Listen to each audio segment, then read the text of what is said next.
আমরা সবাই জানি 1947 সালে ভারত ভাগ হয়েছিল। লক্ষ লক্ষ মানুষ এক রাতের মধ্যেই বিদেশি হয়ে গেছিলেন। কিন্তু কেন?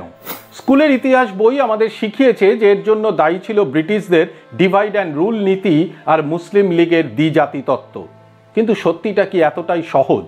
যদি আমি বলি ভারত ভাগের গল্পটা এর চেয়েও অনেক বেশি জটিল এবং এর পেছনে এমন কিছু ঐতিহাসিক সত্য লুকিয়ে আছে যা আমাদের চমকে দিতে পারে। যদি বলি দেশ ভাগের বীজটা শুধু একদিকে নয়, দুদিক থেকেই রোপণ করা হয়েছিল, তাহলে চলুন আজ আমরা কিছু ঐতিহাসিক দলিলের পাতা উল্টে দেখব ভারত ভাগের সেই আসল লুকোনো কারণগুলো।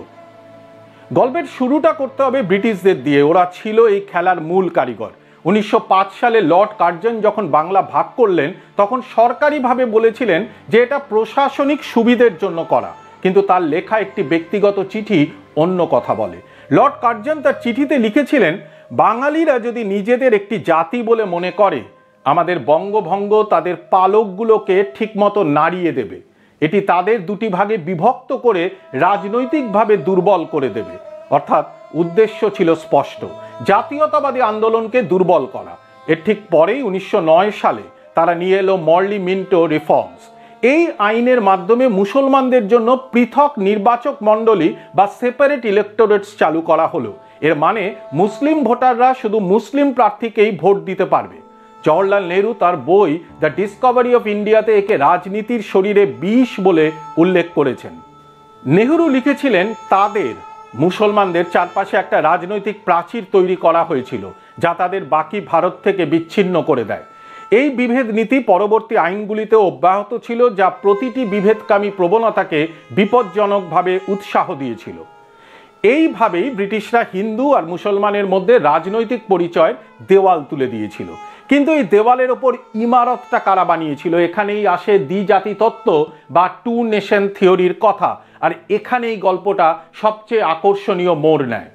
আমরা সবাই জানি মোহাম্মদ আলী জিন্নাহ এই তত্ত্বের প্রবক্তা ছিলেন, কিন্তু আপনারা কি জানেন জিন্নাহর আনুষ্ঠানিক ঘোষণারও 3 বছর আগে একজন হিন্দু নেতাই এই তত্ত্বের কথা বলেছিলেন।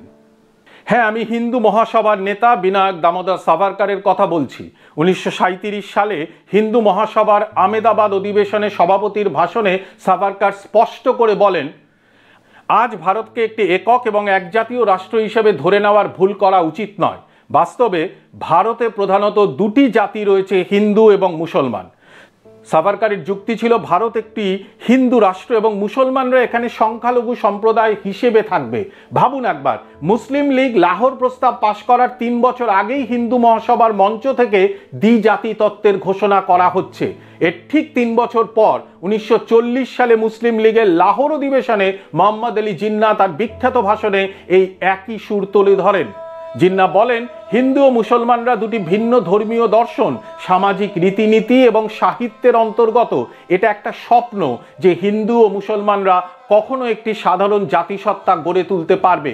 মুসলমানরা একটি জাতি এবং তাদের অবশ্যই তাদের স্বদেশ, তাদের অঞ্চল এবং তাদের রাষ্ট্র থাকতেই হবে। দেখুন কিভাবে দুটি ভিন্ন শিবির থেকে একই তত্ত্ব উঠে আসছে। সাভারকরের কথা জিন্নাহর দাবিকে আরো শক্তিশালী করে তুলেছিল। জিন্নাহ বলতে পেরেছিলেন, দেখুন হিন্দু নেতারাই তো বলছেন আমরা আলাদা জাতি, তাহলে একসাথে থাকি কি করে? এরপরে অবশ্য একটা শেষ চেষ্টা হয়েছিল ভারতকে অখণ্ড রাখার। 1946 সালের ক্যাবিনেট মিশন প্ল্যান। এটি ভারতকে 3টি গ্রুপে ভাগ করে একটি দুর্বল কেন্দ্র সহ যুক্তরাষ্ট্রীয় কাঠামো তৈরির প্রস্তাব দেয়। মুসলিম লীগ এটা মেনে নিয়েছিল, কারণ তারা এর মধ্যে পাকিস্তানের ছায়া দেখতে পাচ্ছিল। কংগ্রেসও কিছু শর্ত সহ মেনে নেয়। কিন্তু তারপরই জওহরলাল নেহরু একটি প্রেস কনফারেন্সে এক ঐতিহাসিক ভুল করে বসেন। তিনি বলেন, আমরা গণপরিষদে কি করব তা নির্ধারণ করার জন্য আমরা সম্পূর্ণ এবং পুরোপুরিভাবে স্বাধীন। আমরা কারো কাছে কোনো একটি বিষয় প্রতিশ্রুতিবদ্ধ নই। এই কথা শোনার পরই জিন্নাহ ভাবলেন কংগ্রেস সংখ্যাগরিষ্ঠতার জোরে এই প্ল্যান বাতিল করে দেবে। তিনি সঙ্গে সঙ্গে ক্যাবিনেট মিশন প্ল্যান থেকে সমর্থন তুলে নেন এবং ঘোষণা করেন প্রত্যক্ষ সংগ্রাম দিবস বা ডাইরেক্ট অ্যাকশন ডে।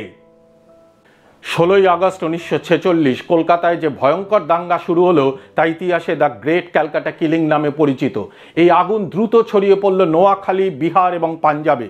এই রক্তপাত কংগ্রেসের নেতাদের, বিশেষ করে সর্দার প্যাটেল এবং নেহেরুকেও এটা বিশ্বাস করতে বাধ্য করে যে গৃহযুদ্ধ এড়ানোর জন্য দেশভাগ ছাড়া আর কোনো উপায় নেই।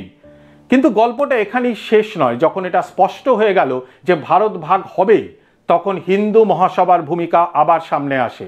মুসলিম লীগের দাবি ছিল মুসলিম সংখ্যাগরিষ্ঠ পুরো বাংলা আর পুরো পাঞ্জাব পাকিস্তানে যাবে। ঠিক এই সময় হিন্দু মহাসভার নেতা শ্যামাপ্রসাদ মুখোপাধ্যায় এক শক্তিশালী আন্দোলন শুরু করেন।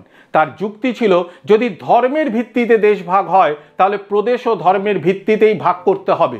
লক্ষ লক্ষ হিন্দুকে পাকিস্তানের অন্তর্ভুক্ত হতে দেওয়া যাবে না।